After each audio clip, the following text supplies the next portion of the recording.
Cool, thanks everyone. DHL Storm's head coach John Dobson and the captain Stephen Kitshoff. Gavin has got his hand up already. Go for it.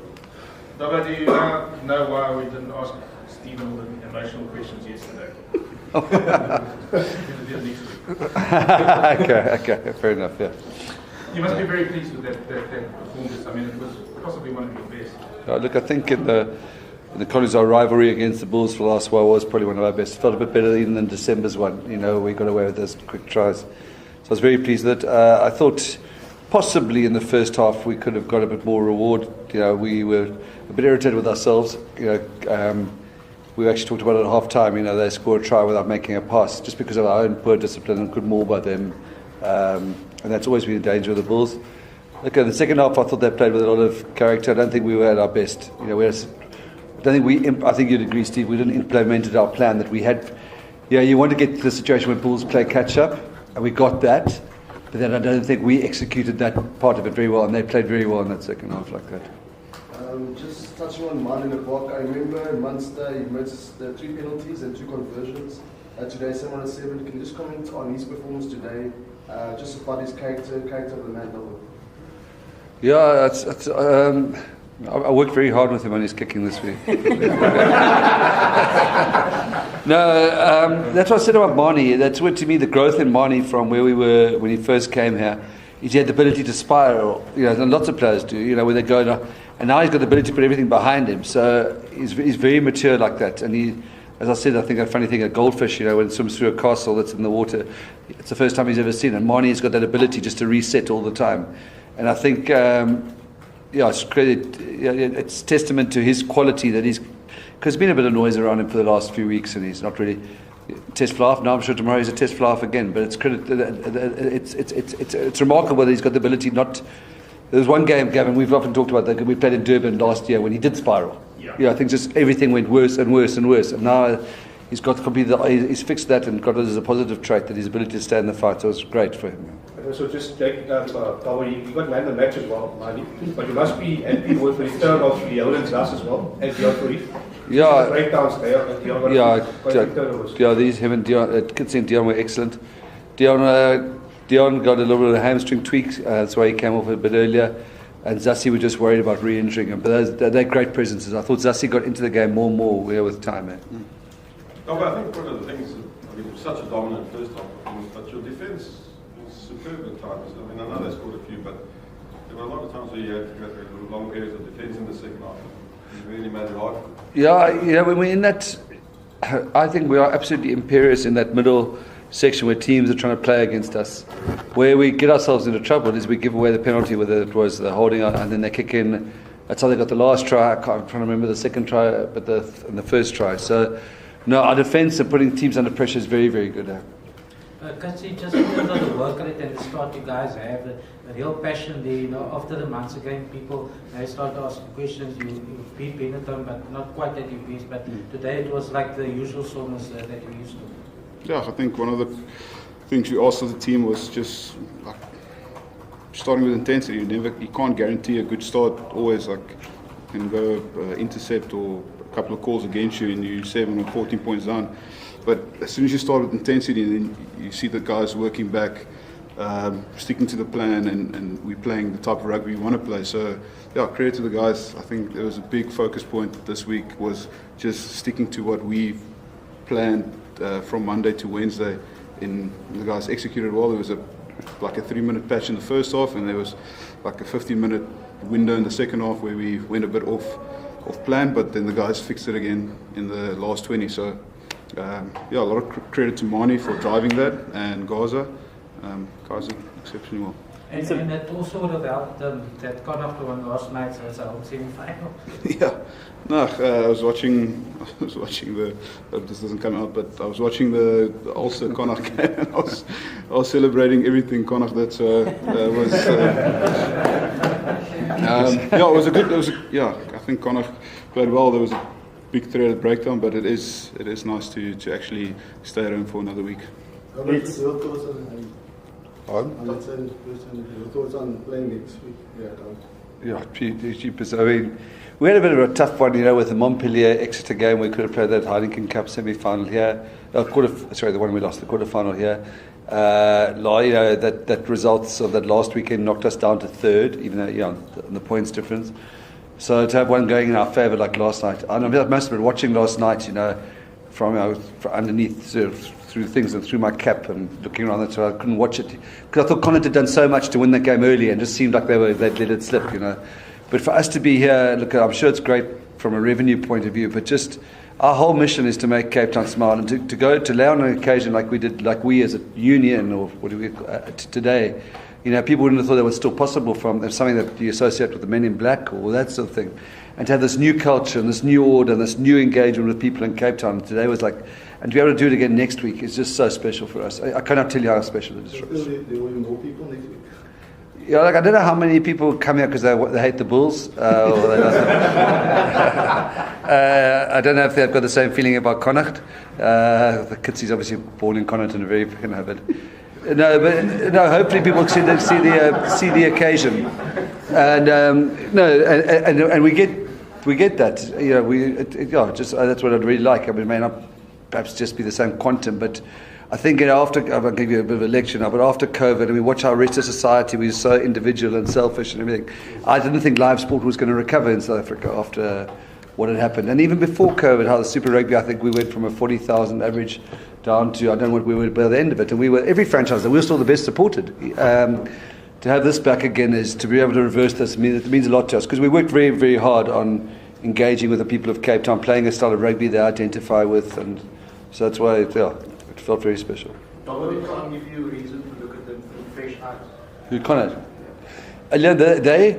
We actually spoke a couple of weeks ago that they've got, like we say about ourselves, Sinatra says, we got dog. I don't know how you pronounce it. Dog, that's in Sinatra. Dog, I don't know. We heard it and they got dog.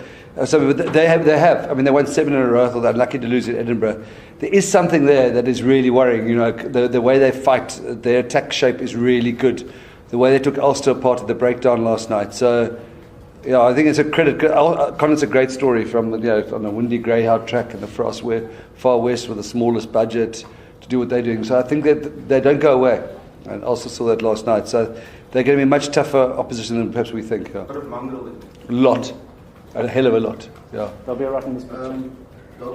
Sorry, kids, I remember a couple of years ago when things weren't going well, I think there were 4 of us in the group, minimal supporters, but now obviously with the record card attendance and obviously room full of journalists here, I mean, what does it mean for you guys now? What are you guys?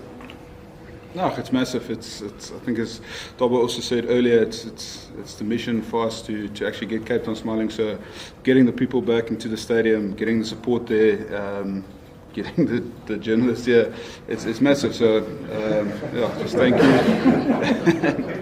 I know media conferences last about 15 minutes longer now, but it's fine. It's good. Father, you spoke quite calmly about how you happy that you're avoiding Connacht in the forwards, and you're gonna get a team that's tired of facing Ulster. But just that calmness, that translated onto the field there with the guys. At no stage they panicked, and they spoke about they tried to get you guys to panic. Yeah, it was a curious. I think we've all chatted about it. I know Steve. We've all chatted. That there was suddenly a fear 2 weeks ago that we were out of sync, out of flow. Momentum was all with the Bulls. It just seemed to sort of settle in this week. We were really, really confident. Listen, when you play in the semi-final of the URC, whoever you play is going to be a really good team. Munster, Glasgow, Ulster. The place not to go out is the quarterfinals. You know what I mean? You feel really. Well, I suppose you want to be the Lions and be on holiday already, so we know we'll play a good team, and with respect to Connacht, a team that's crossed the equator is useful opposition rather than somebody who's just flown down from up country or from Durban. So, they're a tough opposition, but I think we can feel confident. We've got a couple of niggles that we're probably going to have to get our heads around, which is potentially a threat for next week. Stephen, you got I know you often get ovations, but the crowd really, when you came off, it was actually remarkable how people stood up and cheered for you. And then also, I think in the game, the one one run I saw you almost look like a centre. But there seemed to be a massive desire with you. I mean, can you just sort of sum up the desire you had going into the game and then also your interaction with the crowd? Yeah, for me this game was, I think, a bit more personal than say the 8 previous North-South derbies. So for me it was not just because it was a quarter final, but playing against the Bulls, having a crowd of 40,000 people. No, it was massive. So no, it was for me it was just to go out, make Dobbo and the team proud, try and put up a great performance, and yeah, it was special. It was just a game that I was excited about, angry, played a bit of, there was a bit of emotion involved, so for me it was just to give everything for the team. He gets angry when he sees Ali van Mark's bib still on. He just told me. At 65 minutes, he sees Ali's bib still on. Yeah, I was tired.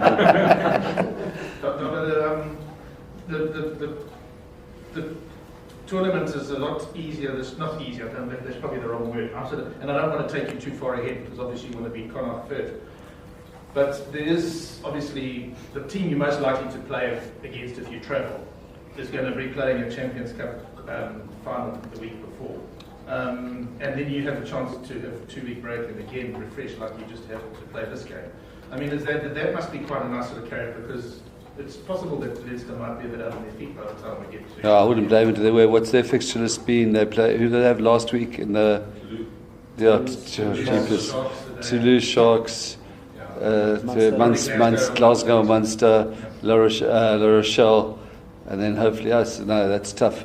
Yeah, I make no bones about it. We're not equipped for... If we gone to La Rochelle last week, last Sunday, we wouldn't be... the mood wouldn't be the same here now. Whether we would possibly not even be able to play the same team in the URC Quarter Final. But sorry, the question, the actual question. No, you've sort of answered that. Just how you've got to. It's not like last year where the 3 games were sort of 1 week after the other. No, so you've got that break this time, and because you're not actually involved in it, it's a good. Yeah, there's definitely an opportunity. I think the emotion that you're in is going to be massive, and we're going to be fresh if we get there. It's quite exciting for us, I must say. Sorry. No, go. Does it get easier? I mean, you've been through this last year for the semis. Does it feel? I mean, just from a preparation, from an experience point of view, does it feel easier or does it get hard? No, I actually felt this was we prepared really well and they trained really well and our plans were good. This felt like the most pressured we've had so far. You know, the Bulls, Derby, all the talk, all that sort of stuff. It actually feels like now we can get back into the groove. It feels a bit like less pressure now. You know, as a defending champions to have slipped off in this quarter final against the Bulls, we've done a lot of the good work I think we've done over the last year and a half.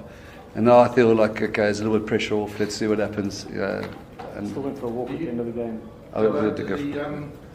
The thing that I think you and I have spoken about before as well, and is that the Bulls were a very different opponent because of the history and because it was north-south and everything. And when I was watching Leinster deal with Toulouse last week, and I was watching La Rochelle deal with Exeter, I was sort of thinking, well, those are both very difficult opponents for those 2 teams. And it was almost like they showed their championship qualities by being able to deal with that pressure of playing at home against a good team. Do you feel that you sort of might have actually gone through some kind of barrier today as well by doing the same sort of thing, because you really did sort of win that game comfortably? Yeah, I think what was very important for us here, I know you saw the picture, the final last year when I think Harold scores that try, but they run with us the first few mauls and we're on their back foot and we have to start fighting. We had a lot of emphasis this week on getting, I know it's cliched, but we want to get away from start and try and make them, like the Curry Cup did last week, make them play catch-up, because that requires, on this field, and against our defence, requires quite a special skill set. So that, to me, was massively the way we got away and then felt like we could sort of manage it, you know. I know the possession states go down in the second half, but as I said, I would give them some credit for the way they got unlocked us on that far side a few times in the second half. They showed some lot of fight and pride. But just with all the talk we spoke about Lord South and the talk as well, but with all that being said, just your rivalry with Jake White, I know you do the side track him a lot, but I mean you've beaten him 6 times in the URC, you beat him twice, Mr. Ross. You must be really satisfied with that. Don't comment. No, to beat the Bulls came out of lockdown and during lockdown, and they probably, I don't know if they beat us 6 or 7 or maybe even 8 times in a row, and it was tough. We've had 1 or 2 lucky ones, but I mean Steve would know more than anything. We don't talk. It's a collective, and I'm not trying to give you a politically correct answer. We're a coaching collective. Darby and Norman and Rito are doing extraordinary jobs. Cricky as well.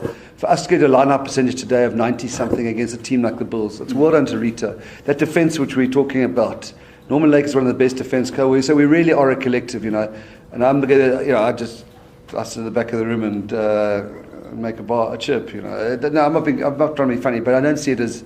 I certainly, that's a guy who's won a World Cup, one of the best coaches in the world, probably coached all over the world. I'm never going to win a World Cup. I'm never going to coach all over the world. So, yeah, And just a final question, just sidetracking as well.